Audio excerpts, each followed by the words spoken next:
Hey, do you have a sec? There's something that I need to tell you. You have something to say? Over text? Why don't you just come here and say it to me in person? I mean, we share the same house after all. It's better to talk eye to eye, don't you think? Well, maybe you should reflect on why I don't want to talk to you in person. Honestly, just the mere glimpse of your face and the slightest noise of your voice makes me nauseous, I swear. Sweetie, there's really no need to use such awful language with me. I was just making a suggestion.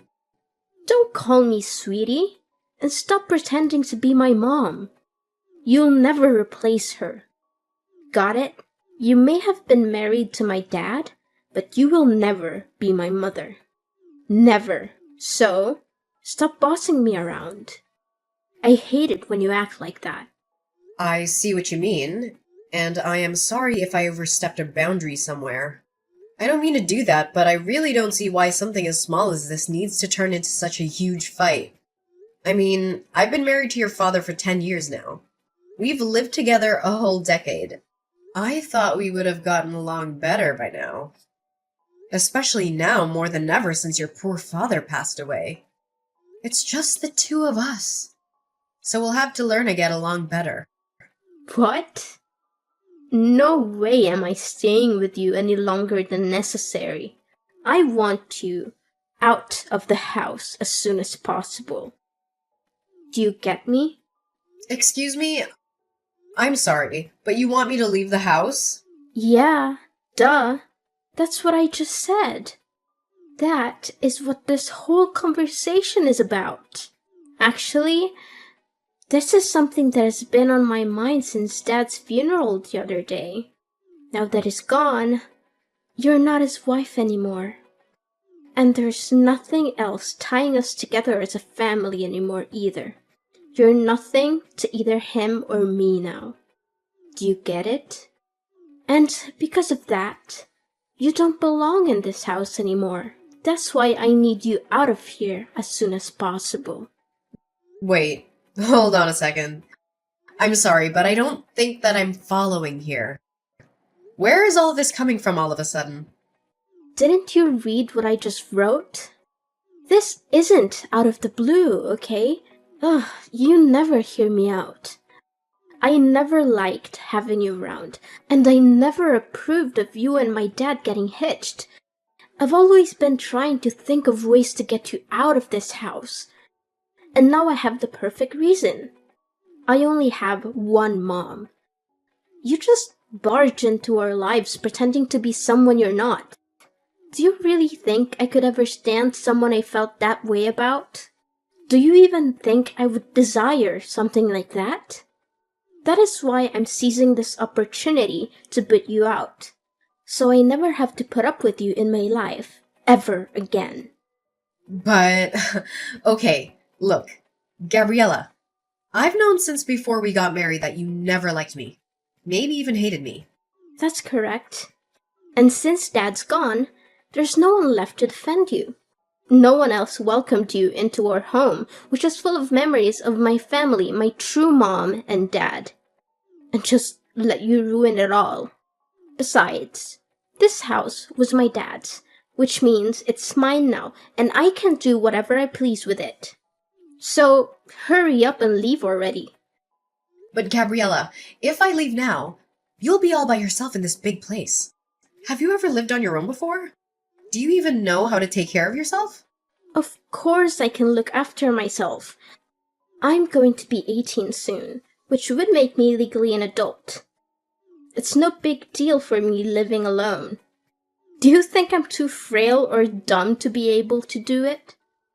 Or are you just mocking me now? No, Gabriella, of course I'm not trying to belittle you in any way. I would never do that. I'm just concerned about you is all. Cleaning and cooking are one thing, but how will you get the money to pay for everything that comes with living alone? Shut up and get off my back. I thought I told you that you're not my mom and you shouldn't pretend to be. But you're going to be in college soon. I'm just wondering from where you're going to find the money you need to survive. I mean, Even what you inherited from your dad won't last forever, you know. Well, who asked you to worry about me anyways, huh? I certainly don't remember ever asking for your input. As for money, I'll think of something and make my own way in life. I really don't think it'll be as simple to do as you think. How many times do I have to tell you, just mind your own business? This is why I hate talking to you. Just leave me alone already, okay? Why don't you go pack your stuff and leave, like I told you? Well, I guess if that's really how you feel about everything, then I really have no choice but to go. But can you at least give me some more time to prepare my things? I understand that you want me out as soon as possible, but even so, it's not that simple. And I have lots of things I need to get done before I can make it happen. I haven't even gone through all your dad's things to sort through them. No, I won't be letting you do that. Who knows what you might try to steal if I let you go through all my dad's stuff? And besides, if I let you stay any longer, you'll just find some reason to extend your stay and so on, and nothing will change. Did you really think I'd let you get away with that? Now, I want you out of the house by the time we finish with the funeral process. I'm his daughter, which means that I get to choose who lives in his house after he's gone. And I've decided the one person the Collins house definitely doesn't need is you. So, if you really understand where I'm coming from, you just shut up. Pack your things and leave. I understand. I guess I just never realized how strongly you felt about living together with me. I'll leave the house.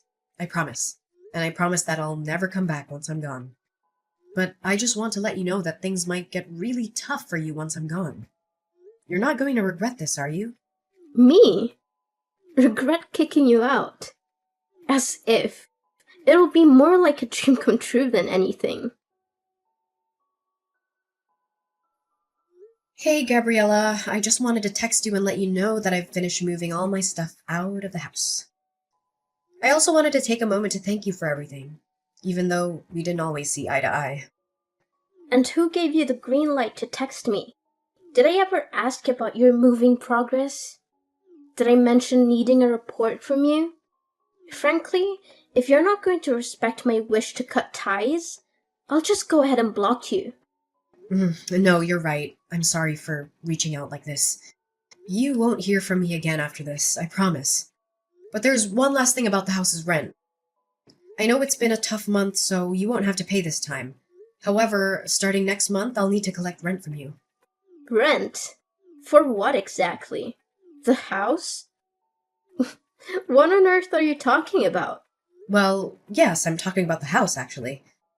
Because we've been living together as a family this whole time, it wasn't necessary. But since you don't want anything to do with me as your family anymore, that just makes me your landlord now. Have you completely lost your mind? Why would I pay you rent to stay in my dad's house?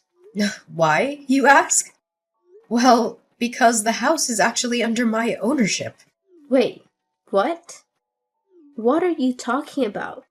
I don't understand. What? Ugh, Gabriella, had you not heard about that? Yes, I hold the deed to the house where we all used to live. What? That's not true. You're just making this up. I've lived here even before you and my dad got married. This house belongs to my family. You don't have any ownership. Actually, yes. Your dad did possess the house's title, but I bought it from him around 6 or 7 years ago, I believe. Back when your grandma fell victim to those telephone scammers and lost a lot of money. You might have been too young to recall, but it was a devastating situation. That's when I offered to help pay off all her debts. Your dad was incredibly grateful and gave me the house in return. And just where did you come into so much money, huh?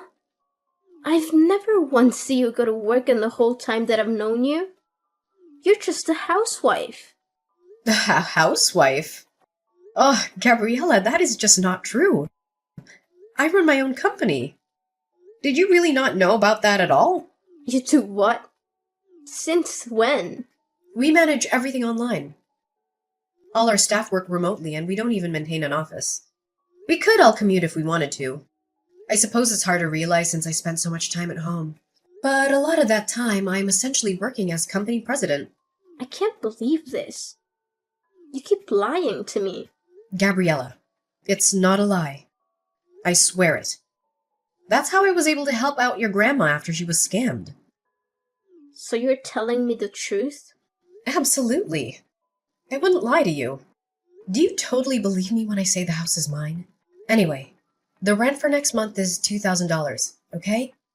$2,000? There's no way I can afford to pay that. Well, you can't reside in a place without owning it and not expect to pay rent.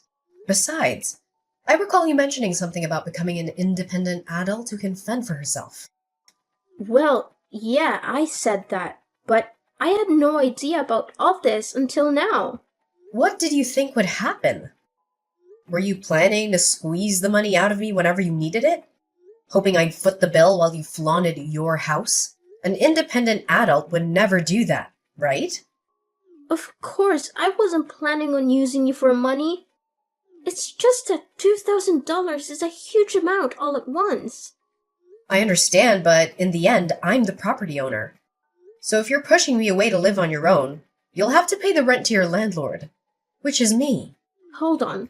Can't we find a way to discuss this? How about a compromise? I won't charge you for rent for the first 3 months. But if you don't show any progress by then, I'll have to evict you anyway. I'm swamped right now, so let's continue this conversation later. I'll send you all the rental paperwork this week.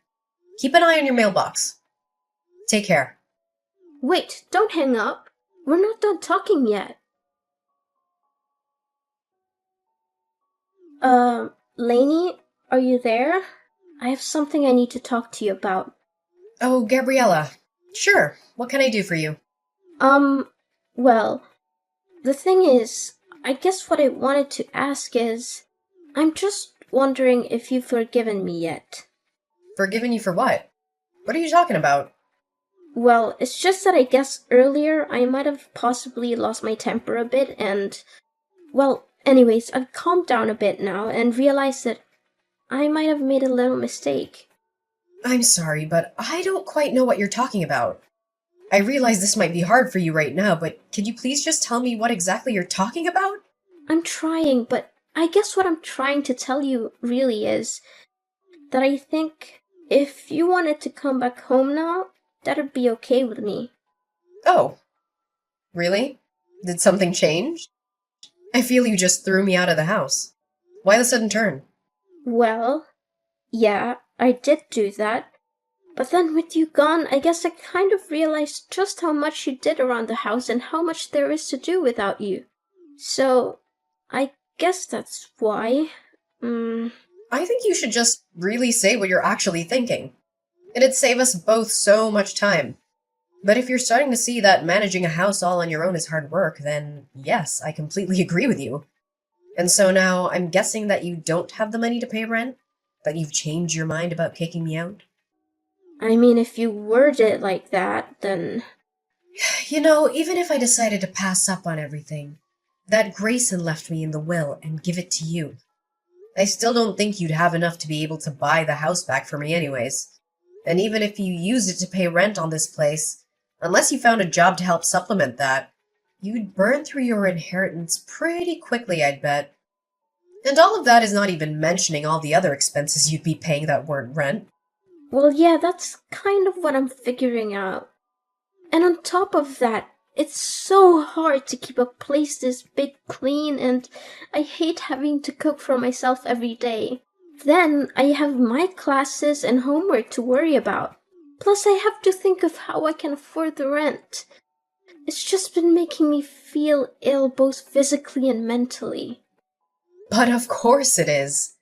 I figure that living on your own might be especially hard for someone like you. I hope the cooking is going well because I don't remember you helping out in the kitchen once, ever. And yet for some reason you thought you were ready to maintain a whole house by yourself? You're right. And I guess I just never realized all the things that you actually did do for all of us when we lived together.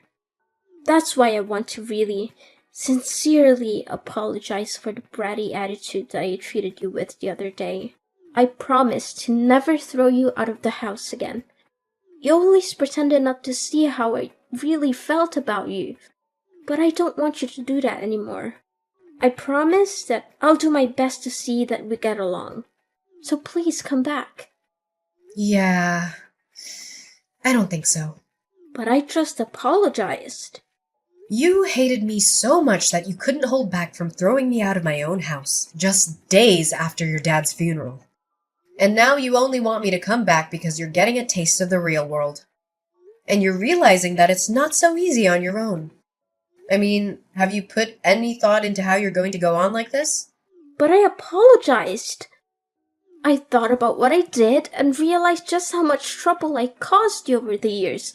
Please, I'm sorry. What else can I say? And I think that you're just saying that you're sorry.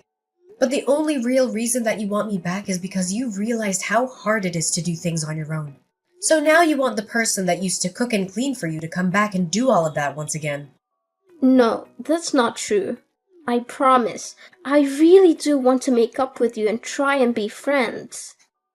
Well, that's the thing, Gabriella. I don't. I mean, come to think of it, I don't really have a single happy memory of interacting with you. I've worked so hard for so many years to try and get you to notice and appreciate me. But all you've done for the past 10 years is either ignore me or hurl abuse at me. You've only ever used my presence in this house for your own convenience. Even if you didn't realize it until just now. I really don't think I owe you the forgiveness you're looking for. Please don't say that. Surely we can talk this out. Please, I can't do this on my own.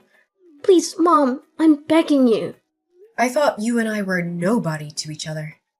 Why are you pretending like you're my daughter now? How could you? Anyways, I'll be expecting next month's rent soon. I'll send you my bank info soon. You can just make the payments through there, okay? See ya. Wait, please. It wasn't supposed to happen this way. I apologized. I reflected on my actions. Please come back to me. And so, after that, Gabriella kept trying to apologize. But honestly, it was clear that her main motives were centered around avoiding chores and dodging the rent. I eventually reached the point where I couldn't tolerate that attitude anymore. So I decided to take a different approach and got in touch with Grayson's older sister. She agreed to take Gabriella under her wing, aiming to instill some proper manners before college. With her experiencing raising 5 kids, 2 boys and 3 girls, who've all turned into wonderful adults, I feel she was the best person to teach Gabriella a thing or two about housekeeping, budgeting, and general etiquette. Meanwhile, I've been taking care of our now empty old house. I'm keeping it well maintained, hoping that one day, Gabriella might actually mature into a self-sufficient adult. When that moment arrives, I plan to hand the house over to her. No strings attached. That will also be the day I gracefully step out of her life. Living with Gabriella again isn't something I'd want. But as the daughter of the man I loved, I genuinely wish for her to find her own path to happiness. So, that's the update for now. I appreciate you joining me on this journey. If you enjoyed this story, a thumbs up would be awesome. And hey, don't forget to hit that subscribe button so you can catch more content like this in the future. Thanks for tuning in!